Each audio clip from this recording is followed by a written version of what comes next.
10 things you will see for the first time। इन चीजों को आपने पहले कभी नहीं देखा होगा। दोस्तों, इस दुनिया में 7.8 बिलियन इंसान, लगभग 20 क्विंटिलियन जीव जंतु, लगभग 200 देश और इन देशों में हजारों शहर हैं। इस विशाल सी दुनिया में अनगिनत ऐसी चीजें होंगी जिसे आपने अपनी जिंदगी में कभी नहीं देखा होगा। इनफैक्ट दुनिया की तमाम चीजें कोई इंसान देख पाए ये मुमकिन ही नहीं है। 2 से 4 इंटरेस्टिंग चीज या घटनाओं की वीडियो वायरल होकर हम तक पहुंच जाती है और हम उसे देखकर एंजॉय करते हैं या फिर हैरान होते हैं। लेकिन उन बाकी चीजों का क्या जो हम तक कभी पहुंच ही नहीं पाती। ज्यादातर चीजें तो हम सबसे मिस हो ही जाती हैं। लेकिन आज की इस वीडियो में हम कुछ ऐसी घटनाएं और इंटरेस्टिंग चीजों को ढूंढ कर लाए हैं जो आप तक तो नहीं पहुंच पाई, लेकिन हमने उन घटनाओं को ढूंढ निकाला। आज की इस वीडियो में हम आपको जो दिखाने वाले हैं वो आपने पहले कभी नहीं देखा होगा। यकीन मानिए, आज की इस वीडियो को देखकर आप खुद से ही सवाल कर बैठेंगे कि आखिर मैंने इन चीजों को पहले क्यों नहीं देखा। एनीवे, खुद से सवाल बाद में कर लीजिएगा, पहले आज की इस वीडियो को पूरा देखिएगा। Number 10, fractal would burning. Electricity ने ह्यूमन लाइफस्टाइल को काफी आसान बना दिया है। ऑलमोस्ट हमारे सभी काम बिजली से चलने वाली उपकरणों से पूरे हो जाते हैं। उपकरणों को चलाने के लिए बिजली का उपयोग किया जाता है, ये तो हम सभी जानते हैं और इसमें कुछ नया भी नहीं है। लेकिन नई बात तो ये है कि अब बिजली का उपयोग आर्ट वर्क में भी किया जाने लगा है। जी हाँ, लकड़ी के ऊपर डिजाइन बनाने के लिए उसमें बिजली प्रवाहित की जाती है। बिजली की वजह से लकड़ी जलने लगती है और लकड़ी के ऊपर जलने का निशान ही असल आर्ट वर्क है। इस नई तकनीक की शुरुआत अमेरिका के हंटर डॉसेट ने की है।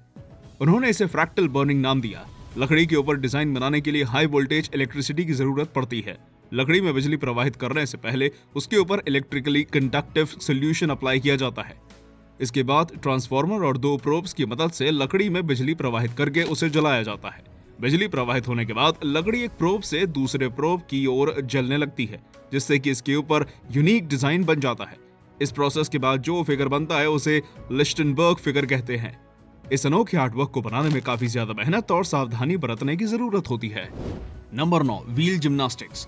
अलग अलग गेम्स और चैंपियनशिप के दौरान जिम्नास्ट्स को डेंजरस और इनक्रेडिबल स्टंट्स करते हुए देखा होगा। लेकिन आज हम आपको जिम्नास्टिक की एक ऐसा फॉर्मेट के बारे में बताने जा रहे हैं जिसके बारे में आपने पहले कभी नहीं सुना होगा।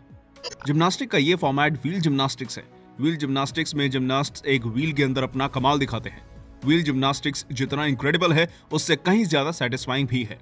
इसमें उपयोग किए जाने वाले व्हील को रॉन्डराट या जर्मन व्हील कहते हैं, जिसका आविष्कार 1925 में ऑटो फेक नाम के एक शख्स ने किया था। व्हील जिम्नास्टिक्स का आइडिया उन्हें अपने बचपन की याद से मिला था। जब ऑटो फेक छोटे थे तब उनके दादा उन्हें एक व्हील में बांधकर ऊंचाई से नीचे लुढ़का देते थे। इसी से उन्हें व्हील जिम्नास्टिक का आइडिया मिला और फिर समय के साथ ही व्हील जिम्नास्टिक एक इंटरनेशनल स्पोर्ट बन गया। व्हील जिम्नास्टिक वर्ल्ड चैंपियनशिप का आयोजन हर साल किया जाता है। इस जिम्नास्टिक्स में व्हील का आकार जिम्नास्ट की लंबाई के ऊपर निर्भर करता है। स्पोर्ट्स के साथ ही व्हील जिम्नास्टिक सर्कस में भी काफी ज्यादा लोकप्रिय है। Number 8, ladder to heaven. आपको ऊंचाई से डर लगता है या नहीं वो तो हम नहीं जानते, लेकिन अब हम आपको जिस ऊंचाई के बारे में बताने जा रहे हैं उसे देखकर आपकी धड़कनें जरूर तेज हो जाएंगी और कमजोर दिल वाले लोगों की तो धड़कनें रुक भी सकती हैं। पहाड़ की ऊंचाई पर चढ़ाई करना बच्चों का खेल नहीं है, लेकिन यदि आपको लगता है कि इन पहाड़ों पर सीढ़ी लगा दी जाए तो आप आसानी से पहाड़ के शिखर तक जा सकते हैं, तो फिर इस सीढ़ी को देखिए। ये सीढ़ी आपको ऑस्ट्रिया के डोनारकॉगल पहाड़ के शिखर तक लेकर जाएगी। लेकिन क्या आप इस पर चढ़ने की हिम्मत जुटा सकते हैं? इसे लैडर टू हेवन के नाम से भी जाना जाता है। आपको बता दें, इस सीढ़ी तक पहुंचने से पहले आपको पहाड़ों पर लगभग 2100 फीट की ऊंचाई तक चढ़ाई करनी होगी। इसके बाद 140 फीट लंबे हवा में झूलते हुए खतरनाक सीढ़ी के सहारे आप डोनारकॉगल के शिखर तक जा सकते हैं। इस सीढ़ी को हेली पुट्स नाम के शख्स ने डिजाइन किया था और हेली ने इस सीढ़ी को सिर्फ 3 लोगों की मदद से एक दिन में ही इंस्टॉल कर दिया था। क्या आप इस सीढ़ी पर चढ़ाई कर सकते हैं? कमेंट में जरूर बताइएगा। Number 7, drawing perfect circles. School के दिनों में हम छोटे से छोटे सर्कल ड्रॉ करने के लिए भी कंपास का उपयोग करते थे। हालांकि हालात अभी ज्यादा नहीं बदले, आज भी अधिकतर लोग अपने हाथों से परफेक्ट सर्कल ड्रॉ नहीं कर सकते। लेकिन दुनिया में एक इंसान है जो सिंगल शोल्डर रोटेशन में ही परफेक्ट सर्कल ड्रॉ कर सकता है। इस शख्स का नाम फ्रैंकी ओक्यूलर है, जो पेशे से ग्राफिटी आर्टिस्ट भी हैं। ये अपने हाथों की लंबाई के रेडियस में एक रोटेशन में ही परफेक्ट सर्कल ड्रॉ कर सकते हैं। उनके इस टैलेंट से हर कोई हैरान है, क्योंकि दुनिया ने इससे पहले किसी भी इंसान में इस तरह का टैलेंट नहीं देखा था। हालांकि इस टैलेंट को सीखने में फ्रैंकी को काफी मेहनत करनी पड़ी। वैसे क्या आप अपने हाथों से परफेक्ट सर्कल ड्रॉ कर सकते हैं? नंबर 6, टॉपियरी। ये इंसान क्या कर रहा है और आखिर ये कौन सी चीज है जो इतनी स्मूथ है? अगर आप भी इस चीज को देखकर हैरान हैं तो आपको बता दें कि ये बक्सस बॉल्स है। अब ये बक्सस बॉल्स क्या है? बक्सस बॉल्स एक प्रकार की कला है जिसे पौधों को काट छांट कर तैयार किया जाता है। इस प्रकार को टॉपियरी कहते हैं। बाग या गार्डन में आपने अलग अलग शेप में बनाए गए पेड़ पौधों को देखा होगा। टॉपियरी प्रक्रिया के तहत ही पौधों को इस तरह से तैयार किया जाता है और जो इंसान इस काम को करता है उसे टॉपियरिस्ट के नाम से जाना जाता है। टॉपियरी के लिए मोस्टली पेरेनियल प्लांट्स का उपयोग किया जाता है क्योंकि इन पौधों में तना होता ही नहीं या फिर बस नाम मात्र का होता है। पौधों की क्लिपिंग के लिए टॉपियरी शेयर्स या हेज कटर्स का उपयोग किया जाता है। टॉपियरी में लोग अपनी मर्जी के अनुसार पौधों को अलग अलग शेप देते हैं, यहाँ तक कि पौधों को जानवर और परिंदों का रूप भी दिया जाता है। वीडियो में दिख रहा शख्स बक्सेस बॉल्स को तैयार करके उसकी फिनिशिंग टच दे रहा है। Number 5, magic carpets. नहीं, हम अलादीन के जादुई कार्पेट की नहीं बल्कि फैग अहमद के जादुई कार्पेट की बात कर रहे हैं। फैग अहमद अजरबैजान आर्टिस्ट हैं जो कालीन में अपनी क्रिएटिविटी दिखाकर पूरी दुनिया में मशहूर हो चुके हैं। इनके द्वारा तैयार किया गया कालीन किसी जादुई दुनिया से कम नहीं लगता। अहमद कालीन को कालीन नहीं बल्कि एक आर्ट वर्क की तरह तैयार करते हैं। ये कालीन ट्रेडिशनल कालीन से पूरी तरह अलग होते हैं और इसका उपयोग सिर्फ सजावट में किया जाता है। दिलचस्प बात यह है कि अहमद की एक क्रिएटिविटी 7 साल की उम्र में ही शुरू हो गई थी, जब उन्होंने अपने घर की कालीन को काटकर उसे एक अलग रूप देने की कोशिश की थी। उस समय भले ही उन्हें अपने पेरेंट्स से डांट खानी पड़ी हो, लेकिन आज ये क्रिएटिविटी उनकी पहचान बन चुकी है। उनके आर्ट वर्क की डिमांड आज पूरी दुनिया में है। अहमद की आर्ट वर्क की कीमत लाखों रुपए में होती है। असल कालीन भैया तो अहमद ही हैं। Number 4, waterfall swing. झूले झूलना तो हर किसी को पसंद है, लेकिन क्या आपने एक ऐसा झूला देखा है जो वाटरफॉल के बीचों बीच स्थित है? और दिलचस्प बात यह है कि वाटरफॉल के बीच होने के बावजूद इस पर झूलने वाले लोग कभी भीगते ही नहीं। अब ऐसा कैसे मुमकिन है? तो पहले आप खुद इस वाटरफॉल स्विंग को देखिए। इस वाटरफॉल स्विंग को इस तरह से तैयार किया गया है कि इस पर झूलने वाले लोग कभी भीग ही नहीं सकते। इसे Mike O'Toole, Andrew Ratcliffe, Ian Chanas और एंड्रयू वेट ने मिलकर तैयार किया। अब आप सोच रहे होंगे कि इस झूले पर बैठने के बाद बारिश से भीगने से बचने के लिए एक फिक्स्ड स्पीड मेंटेन करनी होगी, तो वैसा भी नहीं है। इस झूले में सेंसर्स लगे होते हैं जो झूले पर बैठे शख्स की स्पीड को रिकॉर्ड करके वाटरफॉल की स्पीड मेंटेन करता है। तो आप किसी भी स्पीड से झूला झूले, आप कभी भीगेंगे ही नहीं।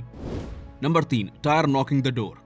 अब हम आपको एक ऐसी घटना के बारे में बताने जा रहे हैं जिसे देखकर आपको अपनी आंखों पर यकीन नहीं होगा। पिछले साल अगस्त महीने में अमेरिका के ओहायो में एक घर के सामने एक टायर 105 किलोमीटर प्रति घंटे की स्पीड से आता हुआ देखा गया। इतनी स्पीड से आता हुआ ये टायर घर के लोहे के पिलर को तोड़ते हुए मेल बॉक्स से टकराया। इस टक्कर में मेल बॉक्स पूरी तरह डिस्ट्रॉय हो गया और फिर टक्कर के बाद टायर बाउंस बैक होकर लॉन में आ गया और फिर उससे तेज धुआं निकलने लगा। ये सब कुछ इतनी तेजी से हुआ कि कोई कुछ समझ नहीं पाया। इस घटना के बाद भी इस बात का पता नहीं चल सका कि आखिर एक टायर 105 किलोमीटर प्रति घंटे की स्पीड से कैसे ट्रैवल करने लगा। थैंकफुली इस घटना में किसी की जान नहीं गई, लेकिन यदि कोई इंसान इस टायर के सामने आ जाता तो फिर उसका अंजाम आप खुद सोच सकते हैं। Number 2, tattoo eraser foundation. Young generation के बीच टैटू काफी ज्यादा लोकप्रिय है, लेकिन आज भी कई फैमिलीज ऐसी हैं जिन्होंने अब तक टैटू को एक्सेप्ट नहीं किया, और यदि इस फैमिली का कोई मेंबर टैटू बनवा ले तो फिर हंगामा होना तय है। यदि आप भी एक ऐसी फैमिली से बिलोंग करते हैं और आपने टैटू बनवा रखा है, लेकिन फैमिली गैदरिंग के दौरान आप इसे छुपाना चाहते हैं, तो फिर आपके लिए कॉलरग्राम कॉस्मेटिक्स ने एक ऐसा फाउंडेशन तैयार किया है जो मिनटों में ही टैटू को पूरी तरह से छुपा सकता है। इस फाउंडेशन को अप्लाई करने के बाद टैटू का नामो निशान नहीं बचता। जैसे आप नॉर्मल बॉडी लोशन अप्लाई करते हैं, वैसे ही टैटू मिटाने वाले इस फाउंडेशन को अप्लाई करें और आप टेम्पररी टैटू से छुटकारा पा सकते हैं। Number 1, kids drawing in reality. आपने बच्चों की ड्राइंग तो देखी होगी। उनके द्वारा बनाई गई ड्राइंग देखकर ऐसा लगता है जैसे ये सभी चीजें किसी एलियन वर्ल्ड की हैं। अपने बच्चों की उल्टी पुल्टी ड्राइंग देखकर लंदन के एक डिजिटल आर्टिस्ट टॉम कर्टिस ने उन ड्राइंग्स को रियलिटी में बदलने का फैसला किया। उन्होंने ये देखने के लिए उन ड्राइंग्स की कंप्यूटर ग्राफिक तैयार किया कि यदि बच्चों द्वारा बनाए गए ड्राइंग्स वाले जानवर सचमुच इस दुनिया में होते तो वो कैसे दिखते।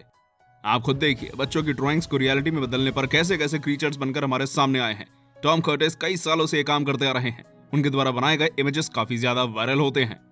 जस्ट इमेजिन, यदि ये सभी क्रीचर्स सचमुच इस दुनिया में मौजूद होते तो हमारी दुनिया कैसी होती। हम उम्मीद करते हैं कि आपने इन सभी चीजों को आज पहली बार ही देखा होगा। अगर आपको आज की वीडियो पसंद आई हो तो इसे लाइक करें। इनमें से कौन सी चीज आपको सबसे ज्यादा अच्छी लगी कमेंट में जरूर बताइए। और हाँ, इस तरह के और भी इंटरेस्टिंग वीडियोस देखते रहने के लिए चैनल को सब्सक्राइब करना बिल्कुल मत भूलिएगा। धन्यवाद।